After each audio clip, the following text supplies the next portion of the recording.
We're thrilled to welcome the Shared Mic podcast for our 11 a.m. session. A little bit about the speakers that are with us today. We have Eric Storey. Eric, throughout his professional career, has volunteered with nonprofit and social development programs. Following his 2007 retirement from the manufacturing sector, he was able to increase his community involvement, and he obtained a Bachelor of Social Work degree as one of his retirement projects.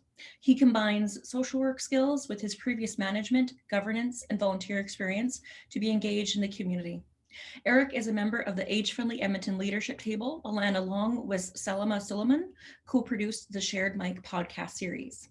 We also have Joan Welch here today. Joan retired from AHS in 2014. She has an MBA, a certificate in mediation and negotiation, and is a CHRP. As a volunteer, she is a board member on the Garneau United Assisted Living Place and a member of the Women's Advisory Voice Edmonton. She has served on the Edmonton Public Library Board, the U of A Senate, the Community Services Advisory Board, River Valley Alliance, Edmonton Social Planning Council, GOA's Board Development Program, and the boards of Edmonton and Alberta Human Resource Organizations. Joan served on the ESCC board and also represented ESCC at the Age Friendly Edmonton leadership table. ESCC and AFE have been wonderful opportunities to work with other seniors and community organizations to help make Edmonton truly age-friendly. We are in the company of incredible leaders in our community today, and I'm going to give the floor to you, Eric and Joan. Thank you so much. Take it away. Thanks very much, and good morning, everybody. Thanks for joining us today to learn all about podcasts. We can't wait to share this great information with you. My name is Eric Storey, and as Amber kindly mentioned, I'm on the leadership table of Age Friendly Edmonton, and I lead the Diversity Hub. Co-hosting is my colleague, Joan Welch, who's got an amazing resume, an absolutely amazing resume. And she'll introduce herself and tell us about her connection with AFE. Go ahead, Joan. Hi, everyone. You've heard a little bit about my background, but I'm here today because I served on the Edmonton Seniors Coordinating Council board and as the representative on the Age Friendly Edmonton leadership table. And I'm also a SAGE Life member, which is really important as well. In Edmonton, we're part of a global movement to build age-friendly cities that are welcoming to people of all ages. The podcast we will be speaking about today, the Shared Mic Conversation for the Ages, is a project by our intergenerational and diversity hubs that is designed to bring people from diverse backgrounds and different generations together for rich conversations. And some of my podcast experience has been experiencing the Age Friendly Edmonton podcast and the intergenerational conversations that have happened there. In today's presentation, we're going to play a video for you all about what podcasts are and how to access them. And I'm going to turn it over to Eric for that. Okay, so after that video, then we'll listen to part of one of our Shared Mic episodes and discuss what we heard. And finally, we'll talk about some other podcasts and some suggestions for discussions around them. In this video, you'll learn about podcast basics. We will also share a bit about our Shared Mic intergenerational podcast. So I am going to start sharing my screen here, and hopefully it will work smoothly. I saw it. Just one moment. Sorry, this is always I forgot to click the share sound, which is always a critical thing to do. So sorry about this. This is really embarrassing. Just one moment. I will be right back.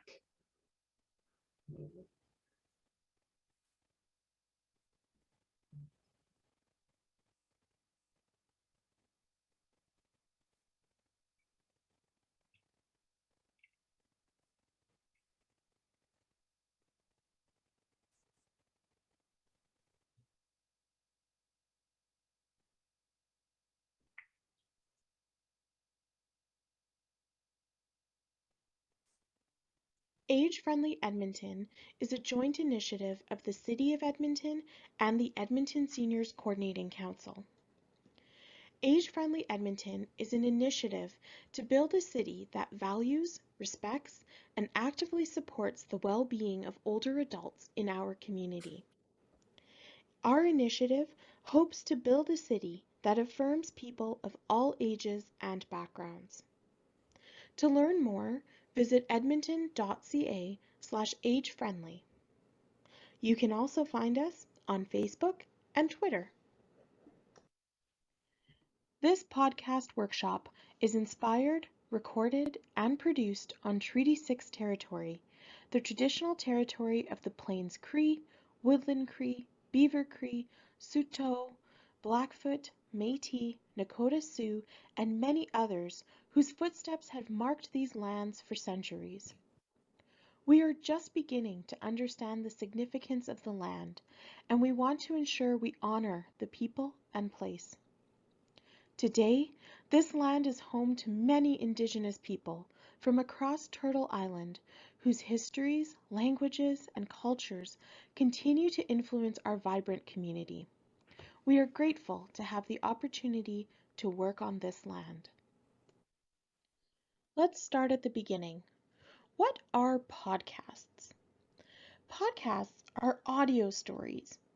You can think about podcasts as radio on demand. Podcasts emerged in recent years as a new form of media with deep roots in the tradition of radio. However, unlike radio shows that are transmitted over airwaves, podcasts exist in the digital landscape. In this workshop, we'll show you how to access that landscape and find podcasts to listen to. Now, podcasts talk about lots of different genres and topics. There's podcasts that can be classified as comedy or fantasy. There are wellness podcasts that include meditation guides, as well as lots of podcasts about current events, the news, and what's happening around us. Podcasts can take on many different formats as well. These can include storytelling, interviews, and game shows. There's so much variety in the podcast landscape, there is really something for everyone. Now you might be wondering, why would I listen to podcasts? Well, I love podcasts, and here are some of the reasons why I listen. First of all, podcasts can be entertaining. I laugh and cry while I'm listening to podcasts. They make me think. They hold my attention. They keep me engaged, and they're a great way to just relax. I've learned so many new things from podcasts. I can look up any topic I'm curious about and hear from experts all around the world. I can gather perspectives and ideas that I wouldn't have otherwise. And finally, podcasts make me feel connected. If I'm thinking about something and I log on and hear a podcast where I hear others thinking about the same thing I am, and I expand my worldview a little bit, I feel like I'm part of a community. So, how can you access podcasts? Well, you need two things to listen to a podcast. The first thing is a digital device. If you have a cell phone, a tablet, a laptop, or a desktop computer, you're all set.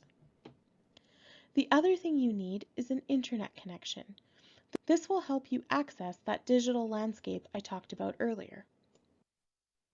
If you're using a laptop or a computer, here's how you can access podcasts. You can use a website. Now, if you know the name of the podcast you want to listen to, you can go to the podcast's specific website. So, for example, The Shared Mic, the podcast hosted by Age Friendly Edmonton, can be found at thesharedmic.blueberry.net, and you can listen to the podcast directly from there. Now, if you don't know what podcast you want to listen to, or you just want to explore, you can go to a website that is more general, that allows you to search for different podcasts. An example of this is podcast.google.com. Another way to explore if you don't know what you want to listen to is to download an app or use an app like iTunes, Spotify, or Google Podcasts. If you're using an iPhone or an Apple tablet, here's how you can access podcasts. Your first step is to open the podcast app. Now, the good thing about Apple products is that most already have this app downloaded. You just need to look for this purple logo in your apps. Click on the logo and you'll open up the podcast app. Once you're in, you can browse or search for something to listen to. Use the search function, usually depicted by a little magnifying glass. Once you find something that you want to listen to, press play and give it a listen. If you like what you're hearing, you can subscribe to that podcast and it'll be added to your library so you can find it easily the next time you open your app. If you're using an Android phone or tablet, here's how you can access podcasts. Your first step will be to download a podcast app using your app store, like Google Play. Once you're in Google Play, you'll need to find a podcast app. Now there's lots of different options, but we like Google Podcasts or Spotify. Once you've downloaded the app, open it up. From there, you'll be able to browse or search for podcasts to listen to. The search function is usually a little magnifying glass located at the bottom of your app. Once you find something you like or are interested in, press play and give it a listen. If you like what you're hearing, you can subscribe to that podcast and it will be added to your library, so you'll be able to find that podcast the next time you open your app. Here's some more information about finding podcasts using your app.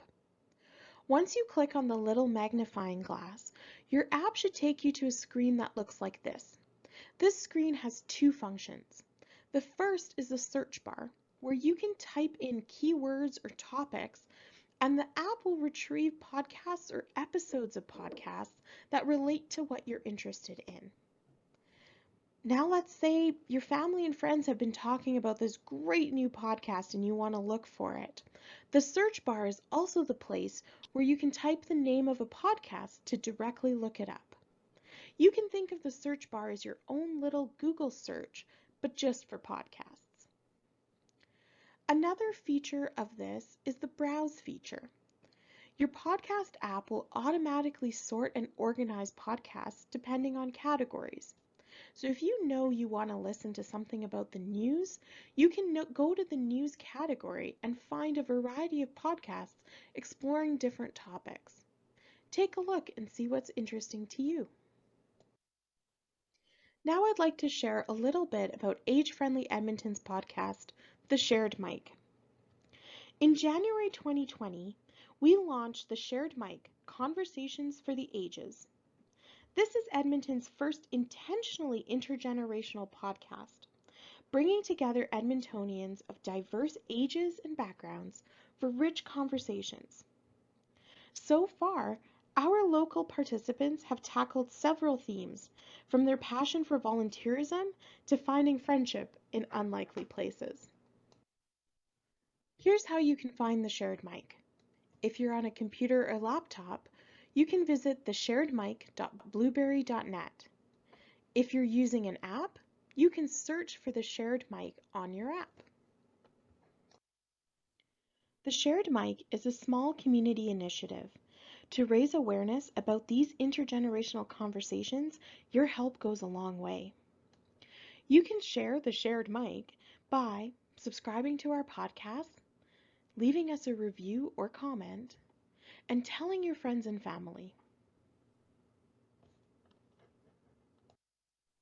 If you like The Shared Mic or are looking for another local podcast about aging, we would recommend Life with Dementia.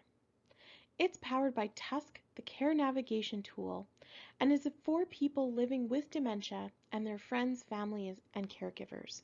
We highly recommend Life with Dementia and think you'll enjoy the conversations. Thank you for joining us for this workshop.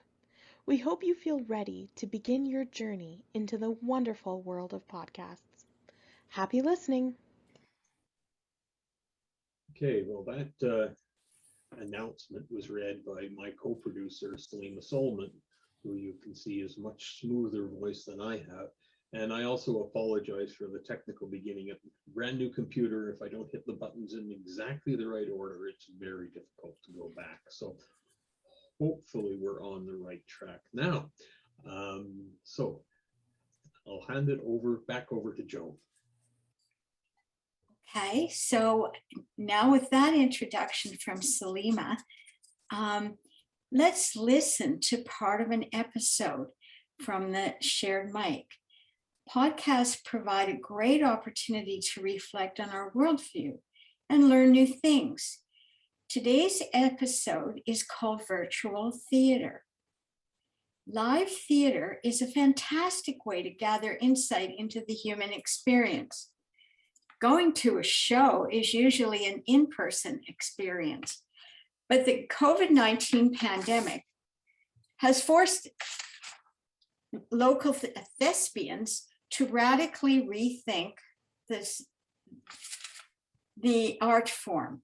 So in this episode, local theater proponents, Becca and Lynette, meet to discuss the implications of the pandemic for local theater. Becca is the Associate Director of the Geriactors, and Lynette is a high school and improv theater teacher at Strathcona High School. We'll listen to the first 10 minutes. You can certainly listen to the balance of this episode later and other episodes from the Shared Mic. While listening, you might want to reflect on questions, including what resonated with you the most?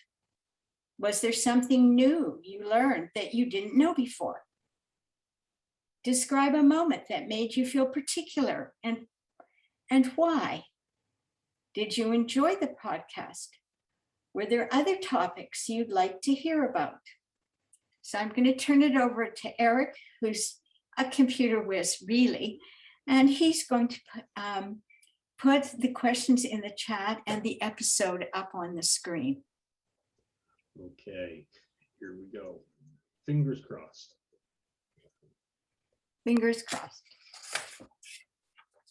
For centuries, we are just beginning to understand the significance of the land and want to ensure we honor the people and place. Today, this land is still home to many Indigenous people from across Turtle Island whose histories, languages, and cultures continue to influence our vibrant community. We are grateful to have the opportunity to work on this land.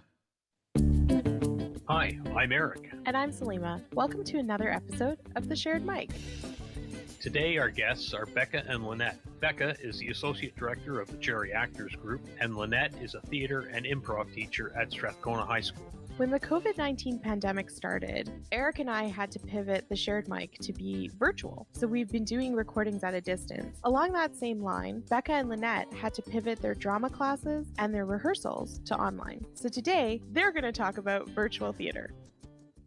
I guess I'll start with theater. Theater is so much about a sense of play, and I see that the Geriactors do everything from movement to improv. And one of the questions I have is, how are you managing a sense of play in this online world of theater that's happening right now? Oh yes, it has been a challenge to sort of navigate that. Geriactors, our entire philosophy is on play.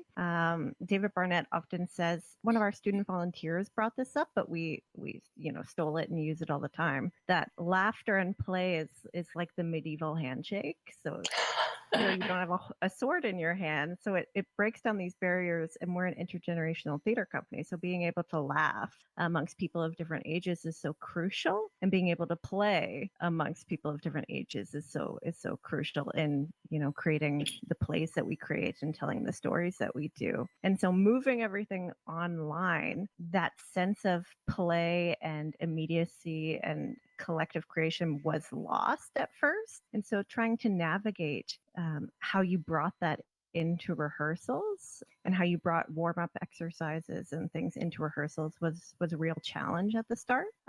What we started to do in rehearsing was bringing in this idea of costumes to sort of indicate who you were. So we had, people at home making hats or making fishing rods and different props. And then bringing in just little prompts of questions that we could ask at the beginning of rehearsal. So asking people to find an object in their house and share it with us to bring in this, at-home sense of play and this at-home sense of connecting in a new way that we hadn't had to navigate before. Did you find that in the online time rehearsals could stay about the same length of time, or did they need to be shorter? Did people fatigue out this online fatigue? What happened with the rehearsal structure in that?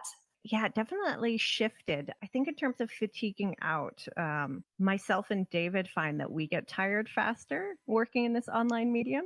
Our typical rehearsals are once a week and they're 2.5 hours. And so now we're meeting twice a week, maybe an hour and a half each time, depending on the day. But I find the group wants to continue longer. But as a facilitator and as the host of these online rehearsals, I find I get more tired working in this new medium. There's so much going on. So we work shorter, but more times a week. Yeah, and I feel just when you say that sense of working harder because you want to push your energy through the screen. And so you're expending this very different energy going, okay, are you feeling me? Because we're not in the same room together. Yeah, it's very interesting to navigate that for sure. Yeah. Oh, absolutely. It's so true. I teach an improv class, and we just finally started to embrace the lagging and the freezing, and we would use it in the scene.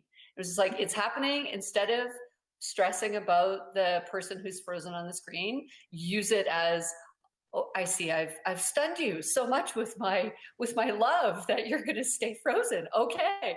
And then when they come back, sometimes the student has missed information, and how they try to navigate that and justifying where they are in the story it makes for great comedy, but also just embracing what the technology is giving us right now versus letting the technology overtake us, I think is a really good lens to embrace. Yeah. Do you find, because obviously I'm assuming that you're teaching a variety of different topics in terms of improv acting and things. Do you find one topic easier to play within?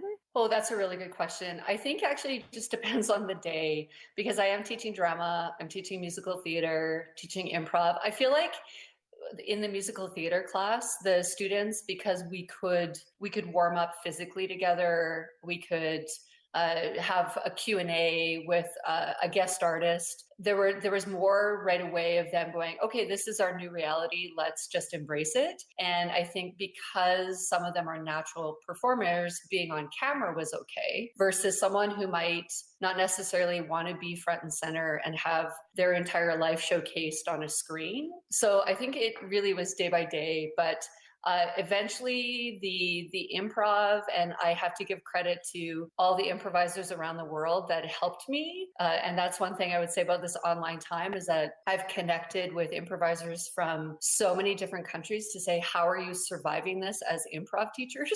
And so that became something that, like, I'm taking an improv class right now with a teacher out of New York, because she said, hey, I'm reaching out to improv teachers. Let's play together so that you can make this more viable for your students. And so I'm so grateful for that. So I feel like the improv became a little more manageable in terms of let's play, let's fail at this so well, so that I feel like there was a bit more success in that for sure. But it's really something that day by day it changes, and people's approach to it changes. So, as we know, it's been challenging, but that sense of play where we kind of started our discussion today is like, how do we keep that sense of play in their lives right now when it feels so prescriptive inside this tiny box? Something that you brought up too is the story, and I just wonder how personal story is manifested in this time, and because we do feel connected, and can you be really personal, even I guess hearing about the plays that you're writing, your group is writing, how does the person stay in the story? Jerry, when we write plays, one thing we always try and do, because a lot of our plays are are inspired by true stories, is we try and find the universal themes and the universal moments that can break it out of just being one person's story and then become everyone's story. So when someone's hearing it or seeing it, they say, oh yes, that reminds me of this, or I recognize that, or I remember this. But then having those specific details that really bring it into being, this couldn't be about anybody else. This couldn't take place in any other time period or at any other moment. I think the really positive thing about having this time and having these two plays that are both about someone's personal stories is they have more time to sort of sit down and write and share those details with you. It is tricky because what we do is when we're meeting in person is we'll record our rehearsals, especially when we're starting to get into writing and creating new material. And so you're able to transcribe those rehearsals. And the script becomes exactly how someone said it, the cadence, the specific turns of phrases. Whereas what we're trying to do now is adapt, something that was written that someone maybe sent us over an email that we didn't have time to get to in rehearsal, or that we couldn't record at the time. So that's become tricky, but the personal aspect has sort of stayed the same, I think, in our process. How do you see theater changing, or do you think it will after this? I hope so. I love the immediacy of coming together in rehearsals and performances and sitting in an audience, and I'm excited for all of that to come back. But I also love these sort of new facets of theater and this digital theater that have come out of being forced to sort of work online. As you said, being able to connect with an improv instructor in New York. We had one of our members' brother is in Trinidad, and we're telling his story about when they moved to Trinidad. And so he's able to come to the performance because we're doing it online, which would never have happened. Oh, amazing. Yeah. Before. And then just being able to utilize. So that seems like a fairly good area to end. Unfortunately, a great conversation. I was really wrapped into it, and for technical reasons, I could not put the questions in the chat. So maybe we'll just review them again. And question about what resonated with you the most. What was something you knew that you learned that you didn't know before? Describe a moment that made you feel in a particular way and why. And what did you enjoy the podcast, and what other topics would you like to hear about? So that's one thing that we do. But before we talk about that, I want to talk a little bit about safe space here, and that is, it's a concept that most of us are familiar with, and these are rules that we normally use in conversation with others. But it's just an extra reminder because, when you're dealing online, people don't know you or may not know you and may not know what your tone of voice means. They can't see you, so they're not reading your visual reaction sometimes. And sometimes they just may take offense at a small thing. So it's important to say that we always want to have safe conversations and safe spaces, because that really stimulates the conversation. And particularly during the time of COVID, what we want to do is really stimulate those conversations and try to encourage people to talk. And if somebody feels that they're being disregarded, well, maybe they won't open up. Maybe if they say one thing and they don't feel that they were properly looked after or properly attended to, that they will not make any more comments. So those are just some of the rules. The most important, which I always have to remind myself of, is to practice active listening. And that's to listen to understand, not to respond. Back in high school, which was, I admit, an awfully long time ago, but old habits die hard, I was on the debating team. So whenever I would hear my opponent speaking, I would be making quick notes of, how I'm going to make a zinger about that remark. How am I going to reply to this, what he said? How am I going to do this? How am I going to do that? I wasn't listening to understand. I was listening to score points. And so I always have to remind myself to listen, to understand, not to keep reminding myself to respond. Ask clarifying questions. If somebody says something that I don't quite agree with, I ask, how can you explain that a little bit more for me? Avoiding interrupting, which is really good, and pausing to think through your comments before you make them. And that is something that can help us avoid any regretful remarks. So with all of that, does anybody have any questions or comments? Any response to any of our questions here? What did you think of the podcast?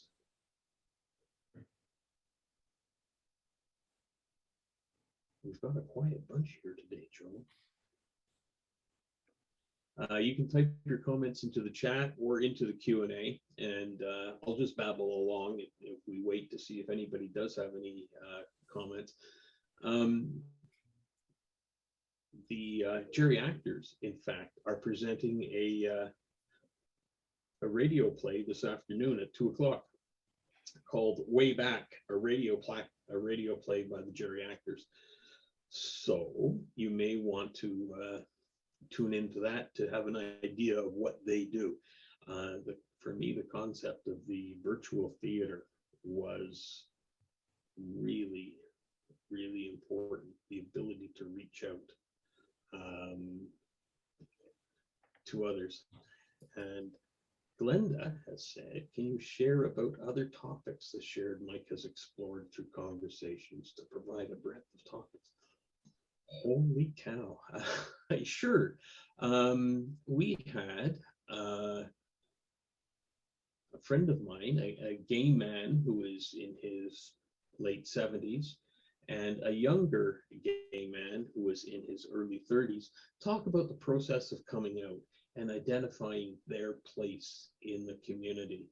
We had two professional women of different ages, again, talking about establishing their presence in the working world as a professional woman and dealing with the other duties that they needed to look after and how they managed their time and shared duties. Let me think. You had conversations about the environment. Yes, that's right. That was yeah. a really good one. And about change in the world and how people have experienced it. There's some, those are some that I've listened to and I've been really engaged with. And we also had two others that were really interesting, for me anyways. A fellow who had immigrated to Canada in the early 1970s, and a fellow who had immigrated to Canada about 4 years ago, and discussing how they came to live in Canada and what their first impressions were, how they established themselves in the community. Really good. And then we had cross-cultural, a gentleman from the Jewish community in Edmonton and a gentleman from the Muslim community in Edmonton, just talking about community, not talking about differences, talking about what they found the same and what was important to them. Fabulous episode, absolutely fabulous episode. So that's really, if nobody has any questions, thank you very much for that question, Glenda, but we'll move on. And I think that, I just wanted to make a suggestion here that everybody's familiar with book clubs where everybody gets the same book and they read it over the next 2 or 3 weeks and then they get together and discuss it. There's a couple of challenges to that. One is that you got to get to the library, and secondly, if there's 6 people in your book club, you've got to be able to obtain 6 versions or 6 copies so that everybody can read it together. Some friends of mine during the first stage of COVID set up a podcast listening club where they would just pick, each week, a different person would pick another podcast to listen to. They would listen to it over the week and then get together with a Zoom meeting the following week, just to, again, talk about what resonated, what was interesting, why did I select that podcast? So it's a way of being connected in a time where making connections right now, we never really know where we're going to go, but it really a chance to talk together, and to, particularly for people who are feeling a little bit isolated. One of my friends who was in that club, who tends to be very, very shy, said it let him go into a Zoom meeting and actually have something to talk about, to have some important points that he wanted to make. Whereas if he didn't have that preparation, he might just sit, just observe in the Zoom meeting and never say a word. So a lot of benefits. So just a suggestion that I'd like to make, if anybody has that. I've got a few, being an old person. I can remember the Burns and Allen radio show, and I was delighted to find that you can now find copies of the old Burns and Allen radio show. Also, The Shadow, which was a radio mystery show, and what I just finishing listening to on the CBC podcast app was Death in Cryptoland, which was a 6-part series talking about some of the really crazy stuff that went on behind Bitcoin currencies, and some of the actors behind it. Was fascinating. Joan, you've got some podcasts that you've really enjoyed as well, haven't you? Well, I'm a little newer to podcasts maybe than you are, and but some that I've come across are things related to news media and are available on their sites, and they have something often every single day. So if you have the apps for the CBC or the New York Times, some of the media stations, the late night TV shows, often they have podcasts about their show or interviews with people that you can follow. Eric's mentioned old TV shows and old time radio and comedy sketches. I've also come across a podcast called Skipping History, which is quite short, but it's focused on sort of a different tellings of American history, if you're interested in that. And I'm sure that's not the only one. So those are some of the things that I thought about after I discovered the shared mic and heard from other people who were listening to podcasts. And people like to listen when they're doing other things, like perhaps walking or doing things around their home, or driving, something like that. Yeah, exactly. That's really good. The way I get most of my podcast listening done is when I'm going for a walk. It's just fantastic to enjoy the fresh air and enjoy the scenery outside and hear a great story in the background. And one of my friends also said that, sometimes he finds it challenging to read a book, to read the full book, but listening to podcasts, like listening to a 7-part series or a 10-part series, he gets the same effect as if he has read the book, but not with the, and I have to agree, in the summer I don't do very well at reading, so the podcasts are much better for me in that way. Anyway, so those are some of the suggestions that we might have. We hope that you'll enjoy listening to podcasts in the future, that you'll look them up, particularly the shared mic. I've got a vested interest in saying that I'd like you to listen to that. But any other types of podcasts that you have, we think that it's a great way to find out what's happening in the world, for entertainment, for history, for all sorts of things. We do have the Age Friendly Edmonton did make up a paper copy of a podcast listening guide, which I think Amber has said she would be kind enough to email out if anybody has a desire for that. Absolutely.